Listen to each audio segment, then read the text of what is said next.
நிறைய பேர் என்கிட்ட கேட்பாங்க, குறிப்பா இந்த பகுதி இந்தியாவில் வரும்பொழுது, அண்ணாமலை நீங்க தமிழனா இந்தியனா அப்படின்னு கேட்பாங்க. இது எனக்கு ஒரு பெரிய கான்ஃபிளிக்டிங் கொடுக்கக்கூடிய ஒரு விஷயம். Are you Tamilian, are you Indian அப்படின்னு. தமிழ்நாட்டில் என்னுடைய அப்பாவோ அம்மாவோ, என்னோட அம்மா தமிழ்நாட்டை தாண்டி வெளியே வந்ததே கிடையாதுங்க. தமிழ்நாட்டில் மட்டும்தான் இருந்திருக்கிறாங்க. என்னுடைய பாரம்பரியம் எல்லாமே.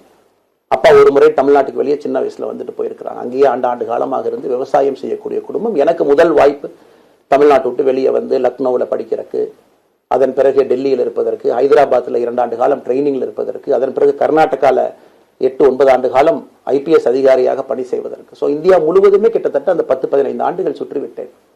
அதனால நான் எப்போதுமே சொல்லுவேன், நான் ஒரு பெருமை மிகுந்த இந்தியன், ஒரு பாரம்பரிய தமிழன் என்கின்ற அடையாளத்தோடு எல்லாத்துக்கிட்டையுமே சொல்லுவேன். அது இந்த கான்ஃபிளிக்ட் சில பேருக்கு ஒரு எட்டர்னல் கான்ஃபிளிக்ட் ஆச்சு. தமிழ்நாட்டினுடைய அரசியலும் கூட ஒரு பெருமை மிகுந்த தமிழனா இருக்கணும் அப்படின்னா நான் ஒரு இந்தியன் என்று சொல்ல வேண்டிய அவசியம் இல்லை அப்படின்னு நிறைய கட்சிகள் அங்கே இருக்கிறாங்க. நான் எப்பொழுதுமே தொடர்ந்து சொல்லிக் கொண்டிருப்பது, இந்தியன் என்கின்ற அடையாளத்தோடு ஒரு பெருமை மிகுந்த தமிழனாகத்தான் எல்லா இடத்துலையும் இருக்கிறேன்.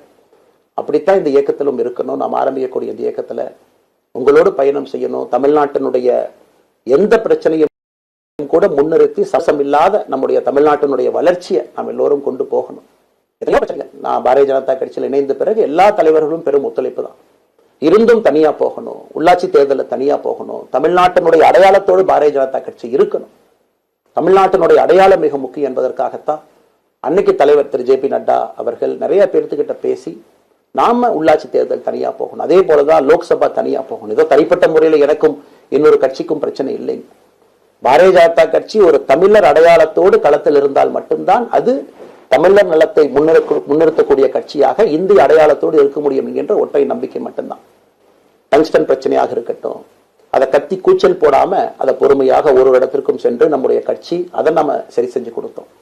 மீத்தேன் ஹைட்ரோ கார்பன் திட்டமாக இருக்கட்டும், நிலக்கரி சுரங்கம் திட்டமாக இருக்கட்டும், எதாக இருந்தாலும் கூட, ஏன் மேகதாத்து அணையில இன்னைக்கு கர்நாடகாவில் எப்படி DK சிவகுமார் அவர்கள் சொல்றாங்களோ, அன்னைக்கு நாங்கள் அணை கட்டியே தீர்வோம் என்று சொன்ன பொழுது தமிழ்நாட்டினுடைய பாரதிய ஜனதா கட்சி கர்நாடகால ஆட்சியில் இருந்த நம்முடைய பாரதிய ஜனதா கட்சி அன்னைக்கு எதிர்த்து நாம உண்ணாவிரதம் தஞ்சாவூர்ல இருந்தோம். எப்பொழுதும் எந்த உரிமையும் விட்டுக் கொடுக்கல. அதே நேரத்தில் அந்த கான்ஃபிளிக்ட பொறுத்த வரைக்கும் கத்தி கூச்சல் போட வேண்டும் என்கின்ற அவசியம் இல்லை. பொறுமையாக பாந்தவியமா பேசி நம்ம உரிமையை விட்டுக் கொடுக்காம செயலாற்ற முடியும் என்பதை ஒரு நாளும் கூட எனக்கு கிடைத்த பொறுப்புகள்ல உங்களுக்கு நான் அதை காட்டிக்கிட்டே தான் வந்திருக்கேன். அதனால இன்னைக்கு திரு மோடி ஐயா அவர்கள் மீது மிகப்பெரிய ஒரு மரியாதை வைத்திருக்கக்கூடிய மனிதன், நாட்டினுடைய பிரதமர், இந்த நாட்டை பாதுகாத்துக் கொண்டிருக்கக்கூடிய மனிதர்.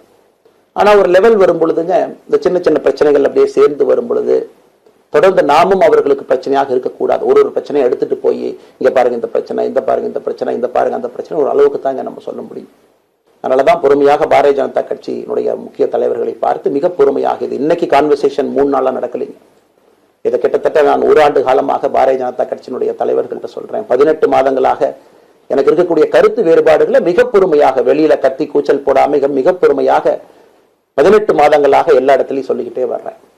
டிசம்பர் 4ஆம் தேதி பாரதிய ஜனதா கட்சிக்கு சொன்னேன், நான் கட்சியிலிருந்து வெளியே செல்ல இருக்கின்றேன், இன்னைக்கே உங்களை நான் தயார்படுத்த விரும்புறேன். அதனால நீங்க நாளைக்கு நான் எடுத்தோம் கவுத்தம் ஒரு முடிவெடுப்பதாக நீங்கள் நினைக்கக்கூடாது. டிசம்பர் 4, 2024 25 பாரதிய ஜனதா கட்சிக்கு சொல்லியிருந்தேன்.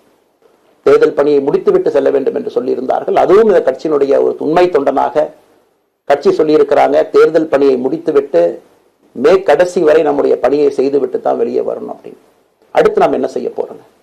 அடுத்து நாம் இதெல்லாம் பேசிட்டோம், பழச பேசிட்டோங்க, இருந்ததை பேசிட்டோம். அடுத்து